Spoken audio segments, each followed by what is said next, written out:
Good evening once again, and welcome to the Monday Review Show. This is where we discuss all things referees and refereeing.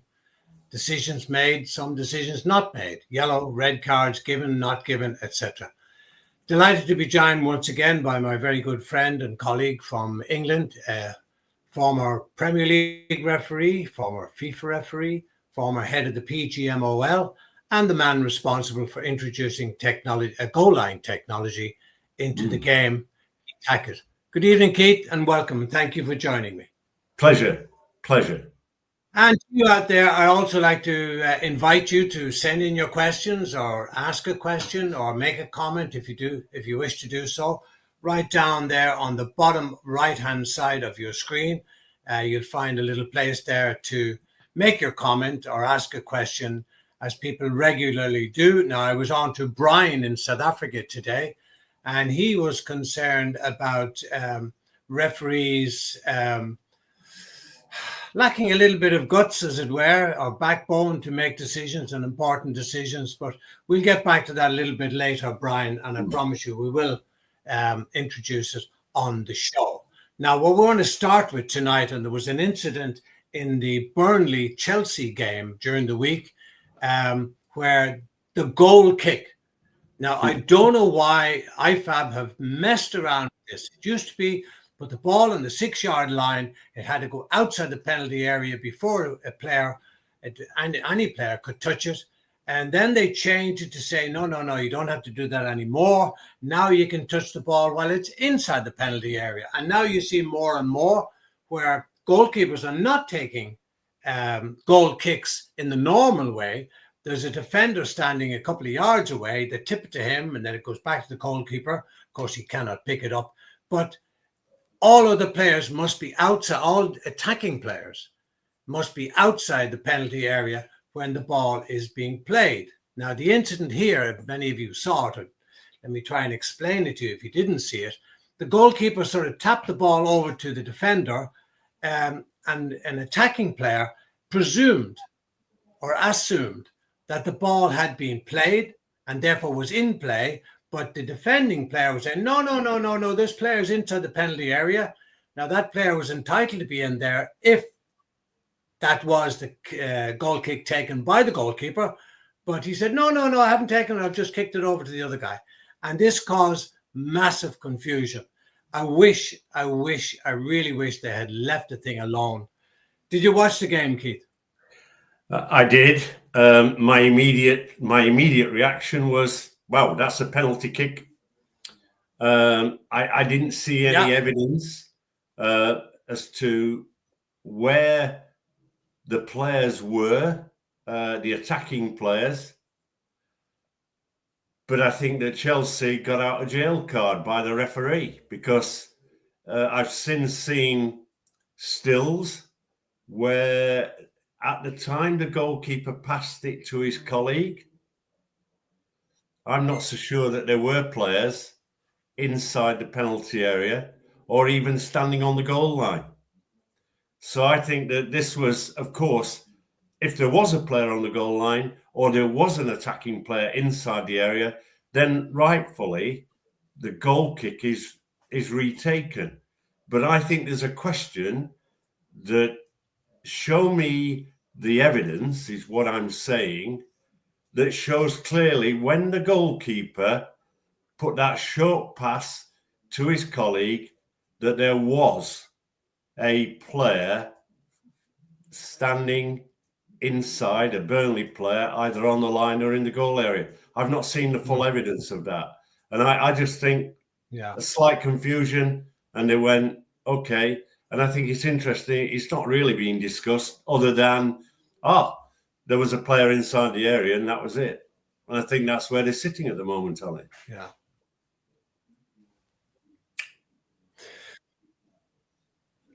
I have to apologize to you folks out there watching. I think the signal is weak on my side, and I want to say to you that I'm having Sky come out and upgrade, get a booster on my connection, which should be done in the next week or two. So please bear with me, and apologies for some of the breakup in that. I had a text here from Jason, who's a regular listener to the show, viewer rather, and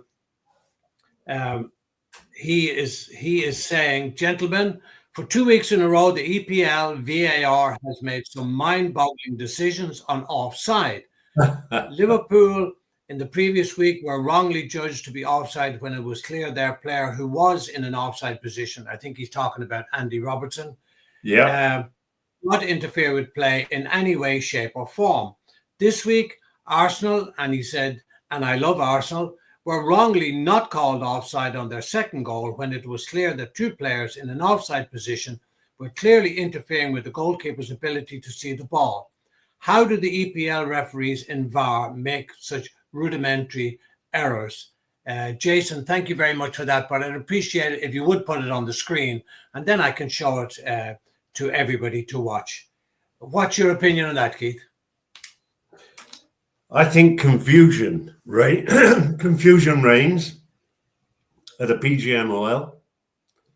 They're completely inconsistent in relation to interfering with an opponent. I quoted last week because I said that Andy Robertson was clearly onside.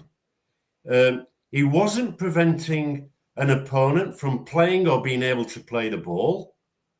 He wasn't preventing or obstructing the opponent's line of vision or even challenging for the ball. So that goal should have stood. And I found it absolutely remarkable that the head of the PGMOL came out and justified what was clearly an incorrect call in law. Now, I've heard the argument this week that the law itself needs tightening up. There's too much subjectivity. I've actually said that in the past. Now, what we have here is we have three players at Arsenal standing in an offside position. And the judgment made is entirely the opposite of last week, as our reader states. Yeah, Jason. And they make the judgment that neither of those three players in an offside position are interfering with the sight line of the goalkeeper. Now, let me make it quite clear, because I've had this discussion with IFAB some years ago. Any psychological impact on the goalkeeper cannot be taken into account. You can't say, well, he stood there and he's impacting on the goalkeeper. That's why they say they want movement. That's why you have to look at this line of vision. And that's where it's subjective, because you've got to determine when that ball is kicked, has the goalkeeper got a clear sight line? Now, I want just consistency out of the PGMOL. Either they're going to allow the Liverpool one and confirm that was the right decision and they made the wrong call, and this one this week is the right decision. Now we're getting into like judgments that are so close. It's like, let's manipulate the statement to satisfy the situation rather than actually get into the debate of the law itself and the subjectivity in the law in terms of, was the sight line interfered with by the position of any one of those three offside players? And the reader has come in and said in his opinion, he believes the position has interfered with the vision of the goalkeeper. Now, from my perspective, I don't like seeing goals chalked off. But from my perspective, what is important is that the 20 Premier League referees interpret the law correctly and make the correct judgments. And if they're inconsistent, then they need to sit round a table and have some leadership and direction and discussion on the offside law. And then, having looked at numerous video clips of incidents for the last 2 or 3 seasons, agree in this situation, we're going to allow that goal, and in that situation, we're going to pull it offside. So I think we're going to be discussing offside decisions for the remainder of the season, as we're discussing penalty kicks, acts of simulation, cheating, and all the other things. They're not going away because they're not helped by the inconsistency of match officials. Yeah, we're going to come to that in a moment. Yeah.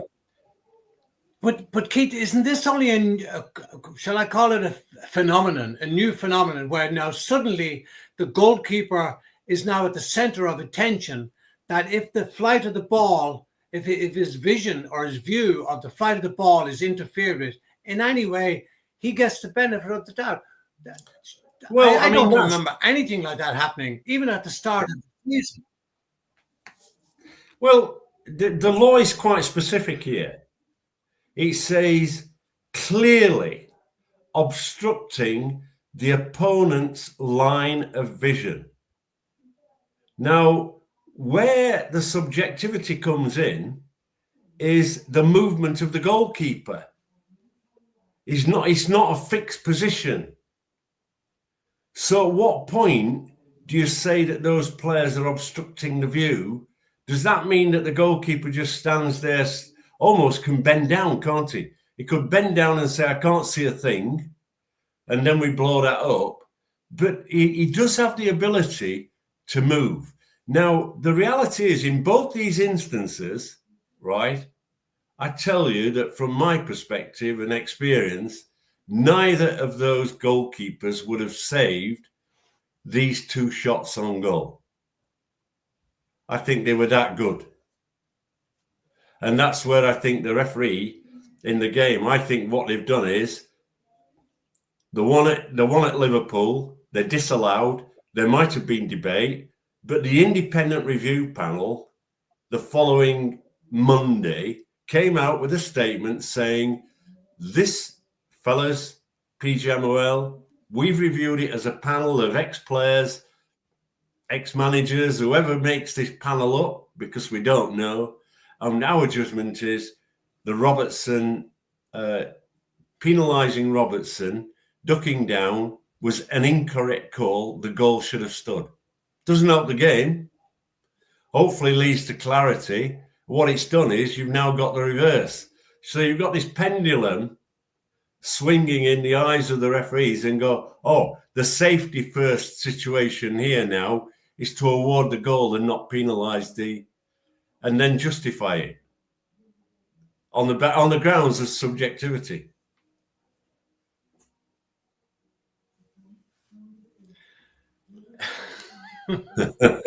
Oh my goodness! I think we're going to be talking about this for a while. Another thing I've noticed that referees appear to be allowing the game to flow a lot more, and there are instances where attackers, and Alan Shearer, I think, was the greatest exponent of this, of backing into defenders, backing in and then falling down and getting the free kick. Now, I've saw a couple of times over the weekend where players were doing that and not getting away with it. So that has to be good. Yes. Where the referees are now seeing it for what it is. It's an attempt to cheat the referee. That's what it is. And to try and get a decision that they really don't deserve. They're backing in, deliberately backing into defenders. And then as they're leaning all the way back, then falling down and getting the free kick. I mean, referees need to be stronger, Keith. I mean, I've criticized referees many times for not being strong enough, not with enough backbone, and not with enough guts to stand by their decision. And not these things that players are getting up, because it's blatant. Yeah. I mean, I watched the Sheffield Derby on Sunday with referee David Webb, and I think that the the one thing he struggled with was consistency, because I think his recognition of fouls was a little bit wayward.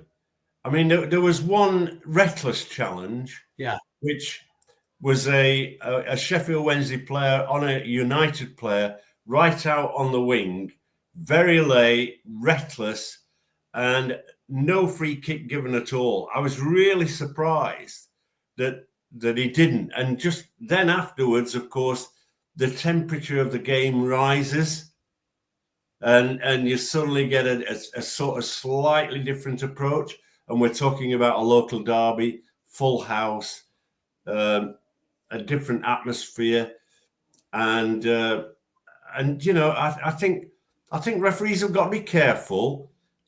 It's the identification of a foul challenge that they've got to firm up on. If it's reckless, let's penalise it with an appropriate card, and don't hesitate. But I think you're right. I think if they're stronger and players know that they've got a strong referee, I think it's a deterrent for them doing some of the things that they do, because they take advantage of what they see as weak officiating. Now, just to remind you, you're watching the Monday Review Show. This is where we discuss all things referees and refereeing. And if you'd like to make a comment or ask a question, there is a little thing there on your screen. Please do send in your comments. Just on that also, Keith, I've noticed how quickly the goalkeepers have now accepted the fact that if they hold the ball for more than 8 seconds, they're going to be penalised by the awarding of a corner kick. And how quickly they're now throwing the ball into play. Likewise with what we just spoke about. Same thing.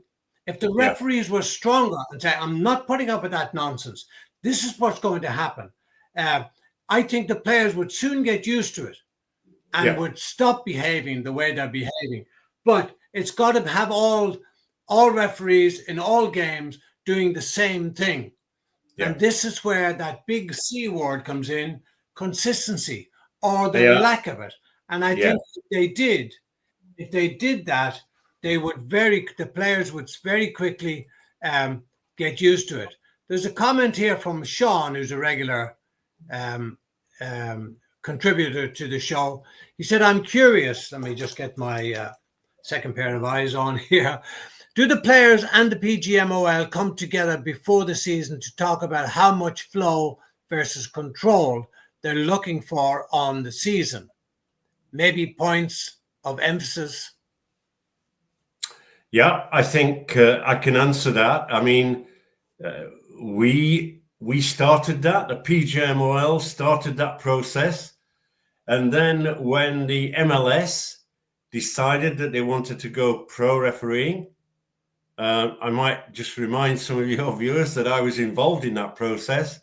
I had discussions with the MLS and US Soccer. I went across to New York, explained how the PGMOL operated. And part of that process was the pre-season discussions.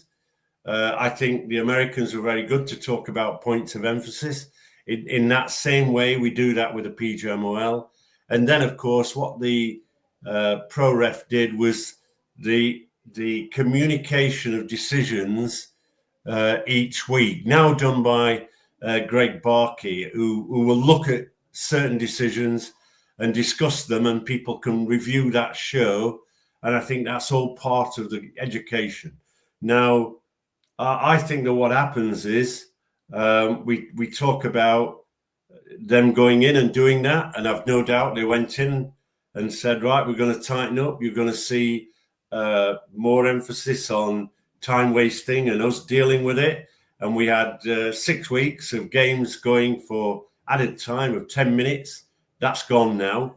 You know, and I think there are other aspects that worry me in terms of foul challenges. Because what I used to do was go on with video clips and talk to every manager in the Premier League and the Football League We brought them together in 3 separate meetings up and down the country. And then referees went in and spoke to the players with the coach, with a referee's coach or an assessor, in terms of how they're going to apply the law. Now, one of the questions that I'm concerned about now is it seems that the PGMOL are stating that if a player plays the ball first, it cannot then commit a foul.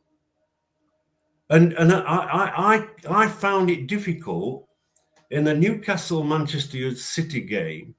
Giving an example, Phil Foden knocked the ball slightly forward. There was a late foul challenge, which was careless. That's a foul. It was inside the penalty area, and a penalty kick was not given. And I heard 1 or 2 pundits saying, well, he got the ball first. But that drives me crazy. That drives me crazy. A foul. If you can play the ball and then the man, and that's a foul.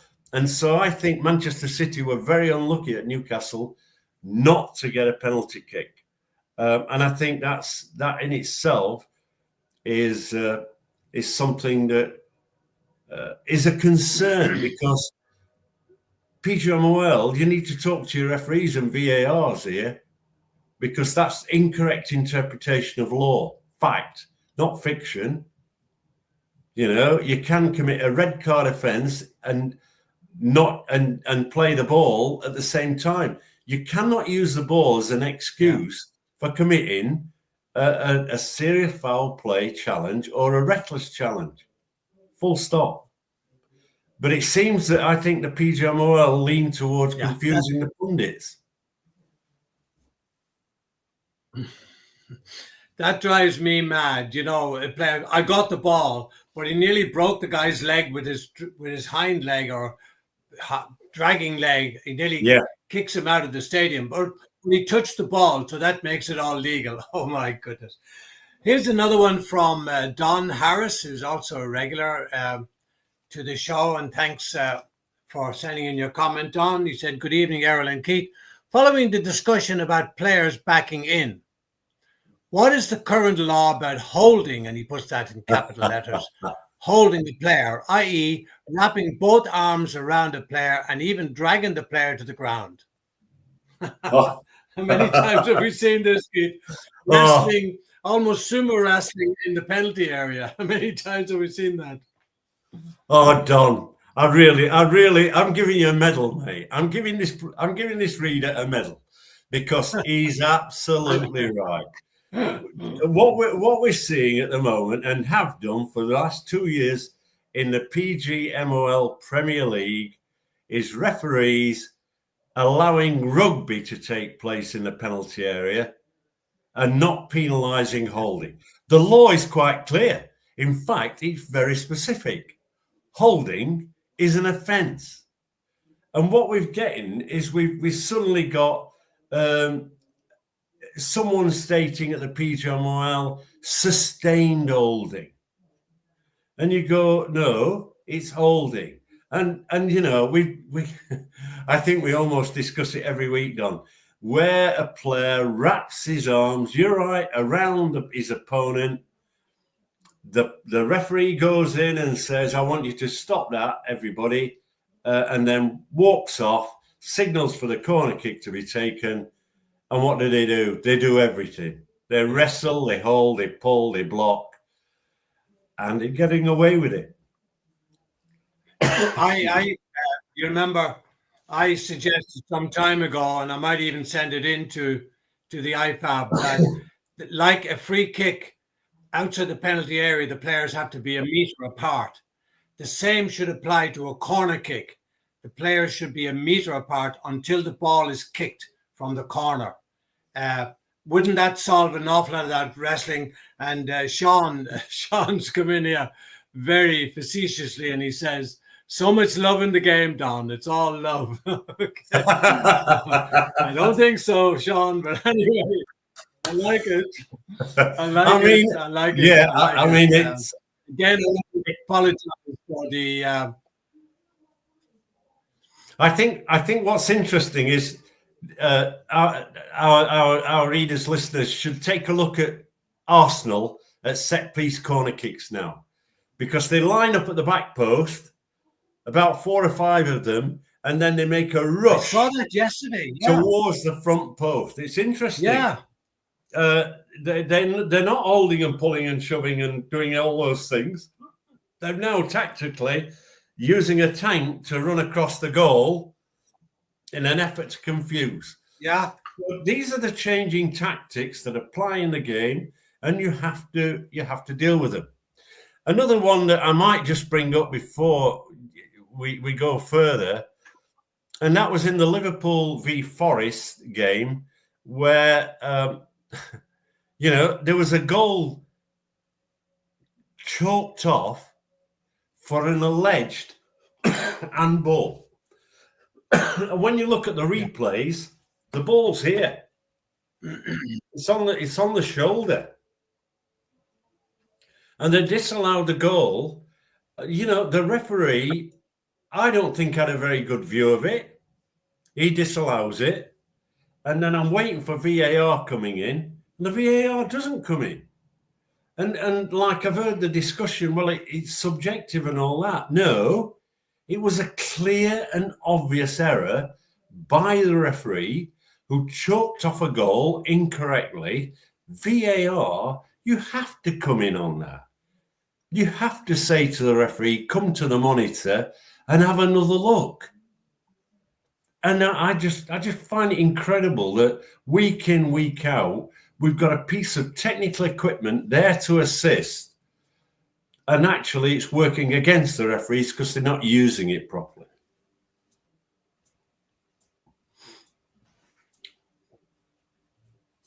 Yeah, and they're not using it. Yeah. Just a couple of more small points, Keith.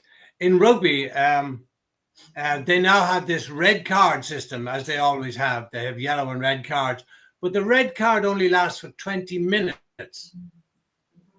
Your thoughts on bringing it into football? Well, I think it's an interesting concept, because in football, let's say it happens in the 80th minute, the opposition are down to 10. I have a view in that might be of interest for people to discuss or think about. I think there are too many laws in football, soccer, that penalises the individual, where I think the conversation needs to be it penalises the team. So in the scenario, I worry about the coach who goes out and commit, and the player is encouraged to commit a serious foul play challenge that injures a player and takes that player out of the game. And then now we're saying, actually, let's consider rugby 20 minutes. In truth, when a player's sent off, it could be 80 minutes. It could be 89 minutes if he's sent off in the first minute. And then, of course, the following game, he also gets a suspension or may get 3. So I think the punishment at football is harsh. And I'm quite happy with that sanction. I see rugby. I think the discipline is different. But, Oh, yeah. I think they're concerned, aren't they, about players who are getting dismissed for using the shoulder in a challenge, and that's that, and then allowing him back on. I'm quite open to listening and seeing what happens at rugby, but at the moment, a red card in the English game is a red card, and I'm quite happy for them to get out the game and the team go down to 10 men. I thought I'd bring that up because watching on my side monitor here, Everton are playing United. And yes. We can discuss this maybe next week because we're way out of time now. But Everton have had a red card had a red card where two Everton players were fighting with each other. Oh, So one of them got a red card. Yeah. And now I see Everton have just scored. So they're 1-up with 10 men. We haven't got time for that. Anyway, thanks once again, Keith. This is football. That's why we love it. We love it. That's all we have time for this week. Thank you very much, Keith, for joining me. Pleasure. And thank you out there for your patience. I know the signal was breaking up, but I have been promised by Sky that they're going to upgrade me from little or nothing, which I have at the moment. I didn't realize that, to a massive boost. So in the next week or two, I'll be getting a new boost up to 500, they're telling me, from currently about 30. So hopefully that'll improve the show and improve the performances and the discussions. Thank you very much out there for watching. Yeah. Next Monday, I won't be available because I do have something very important that I need to do. So next Monday's show will be on Tuesday, not Monday, on Tuesday. And I will stick up things on Facebook and Twitter and so on, just to remind people. But it won't be next Monday. It will be on Tuesday, and it will be at the same time, 8 o'clock. And Keith has very kindly agreed to make himself available for that. Until then, thanks, Keith, once again. Thank you out there for watching. And I'll see you next Tuesday night instead of Monday. Thank you. Thank you.